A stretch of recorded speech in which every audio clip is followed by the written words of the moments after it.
আমি ওনার সম্পর্কে ভালো কথা ভাবছিলাম আর উনি তার এই প্রতিদান দিলেন। উনি এত কিছু বলতে পারলেন আর এটা বলতে পারলেন না যে আমি ঝাল খেতে পারি না। মিস বৃষ্টিবাড়ি, আপনি আবার ইচ্ছে করে আমাকে বিপদে ফেললেন তো? ঠিক আছে, আমারও সময় আসবে। মিস্টার বাদুর সেন, দেখুন এবার কেমন লাগে। আপনার বাড়িতে আপনি আমাকে খুব জব্দ করেন, এবার আপনাকে জব্দ করার পালা। আমার খাবার কমপ্লিট হয়ে গেছে, আমি এবার উঠছি। এ কি বাবা, তুমি তো কিছুই খেলে না বাবা।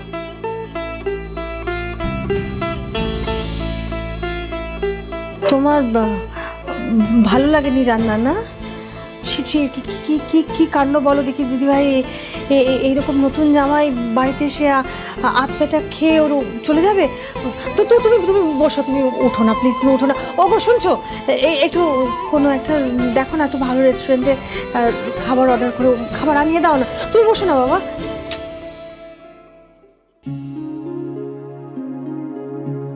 মিস বৃষ্টিবাড়ি ইচ্ছে করে আমাকে জব্দ করার জন্য এইভাবে ওনাকে রান্না করতে বলেছেন।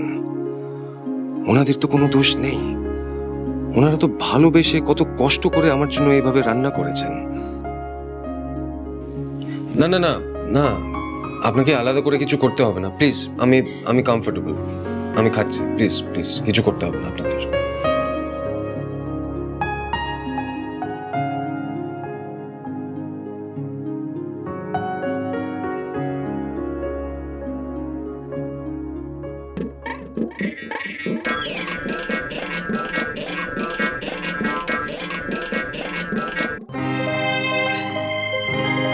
দীপ ভাই এটা একদম ঠিক করছে না জিজুর সাথে। এইভাবে কেউ বদলা নেয়? এই মেমা বেচারা বোধহয় গরম লাগছে, চোখ মুখ একবারে লাল হয়ে গেছে। ও দিদি ভাই একটু পাখাটা নিয়ে আসুন। আচ্ছা আচ্ছা, না না না না, ওসবের কোনো দরকার নেই। আপনি প্লিজ একটু এসি চালিয়ে দিন না, তাহলেই হবে প্লিজ। এসি? বৃষ্টি বাড়িতে এসি? আরে এটা তো হিল স্টেশন, সবসময় কি সুন্দর ঠান্ডা হাওয়া বইছে। কলকাতার মতো এখানে আসলে অনেক গাড়ি ঘোড়া নেই তো, অত পলিউশন নেই। একটু ধৈর্য ধরুন, একটু পরে দেখবেন ঠান্ডায় কাঁপছেন।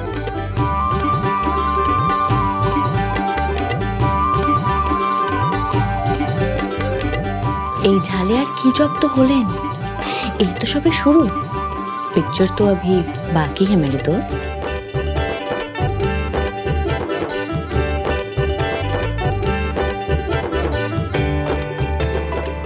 দিভাই খুব বাড়াবাড়ি করছে, মাকে এবার সবটা জানাতেই হবে।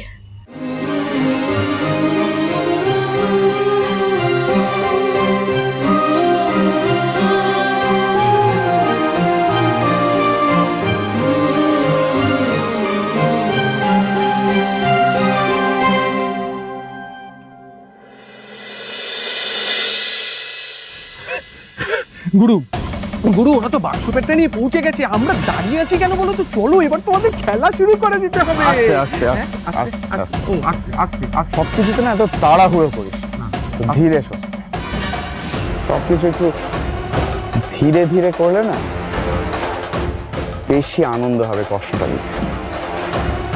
তোড়পে তারপর মারবে, তাই না? আর সবার আগে না একটা প্রপার প্ল্যান করতে হবে। বৃষ্টি বাড়িতে এসেছে, একটা এত সুন্দর ওয়েদার, একটু হাওয়া টাওয়া খাক, তারপর ঠিক ঝোপ বুঝে কপ নিয়ে যাবো। ওকে গুরু, তুমি যেভাবে বলছো খেলাটা ঠিক সেইভাবে। আচ্ছা, এই ইউনিয়নের লোকজনরা নিশ্চয়ই জানে যে ঋষি সেন বৃষ্টি বাড়িতে এসেছে। কোহিনূর রাজবাড়ির বাইরে যে বিজনেসম্যানদের দোকান বন্ধ করেছিলাম, তাদেরকে আমি প্রমিস করেছি যে দোকান পিছু 50,000 টাকা আমি তাদেরকে দেব। এবার উকিল বাবুর সাথে কথা বলার পর আই হ্যাভ ডিসাইডেড যে 50,000 টাকা নয়, I will be giving each one of them 1 lakh rupees. তো এই টাকাটা তুমি তাদের ইউনিয়ন লিডারের হাতে প্লিজ একটু তুলে দিও।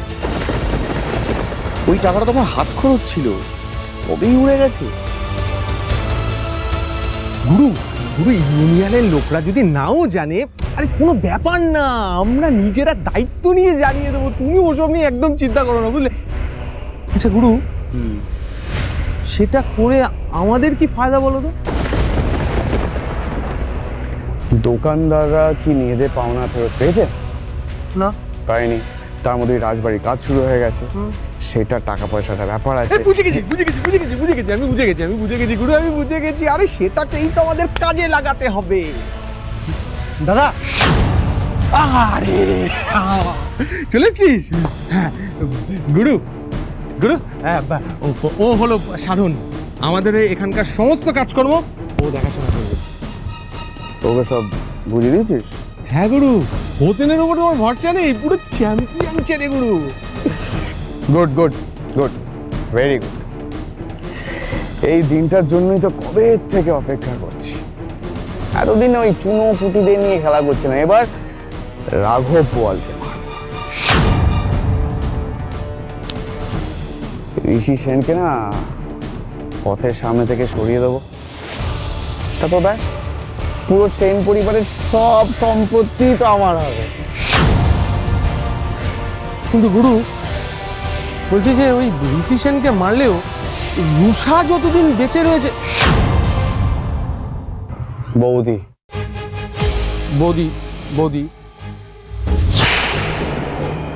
বৌদি যতদিন বেঁচে রয়েছে খাতায় কলমে তো উনি মালকিন, তাই না? উনি যদি কোনোভাবে সুস্থ হয়ে ওঠে গুরু, হবে না।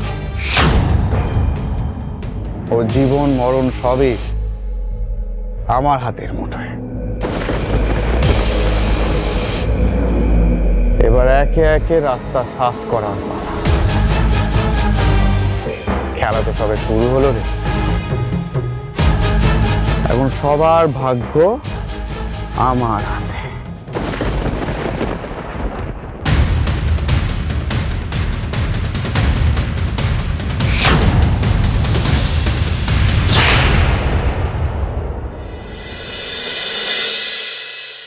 হ্যালো দিদি, আমরা সবাই খেয়ে উঠলাম, তোমাদের খাওয়া হয়েছে? এই তো জাস্ট খাওয়া হলো। তারপর এতদিন পর বৃষ্টি বাড়িতে গেছিস, খুব মজা করছিস না? হ্যাঁ গো দিদি, এতদিন পর বৃষ্টি বাড়িতে এসেছি না, আর এতদিন পর মাসি মেশোর সাথে দেখা হলো, সবাই খুব খুশি, আমারও খুব ভালো লাগছে। এইবার তো আমার কথা তুই ভুলেই যাবি, ওখানে সবাইকে পেয়ে আমার কথা আর তোর মনেই পড়বে না। আমি এই দুনিয়ায় যেখানেই যাই না কেন, যেখানেই থাকি না কেন, তোমাকে বলাটা তো সম্ভবই নয়। জানিস তো পিহু, এই বাড়ির সবাই তোকে খুব মিস করছে। আর কয়েকটা দিনের তো ব্যাপার, আমি চলে আসবো, খুব তাড়াতাড়ি চলে আসবো। আর একবার আমাকে ফিরে আসতে দাও, আমি তোমাকে একেবারে সুস্থ করে দেবো। একেবারে সুস্থ?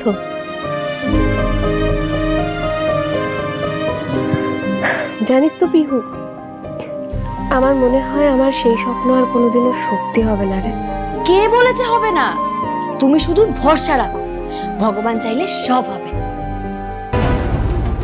এই ওষুধটা খেলে না আমার শরীরটা আরো খারাপ লাগে, কিরকম মাথা ঘোরে আর হাত পা ঠান্ডা হয়ে যায়, পুরো শিথিল হয়ে যায়। আমার খুব মনে হচ্ছে দিদি তোমাকে কেউ জোর করে অসুস্থ করে রেখেছে। জানো দিদি, আমার মাসি বলে ভালোদের সব সময় ভালো হয়, সব খারাপ মানুষদের মধ্যেও যারা ভালো হয় শুধু তারাই নিজের পায়ে মাথা তুলে দাঁড়াতে পারে, তার জয় হয়। বিশ্বাস করো দিদি, তুমিও নিজের পায়ে দাঁড়াবে খুব তাড়াতাড়ি। ঘরে জল নেই।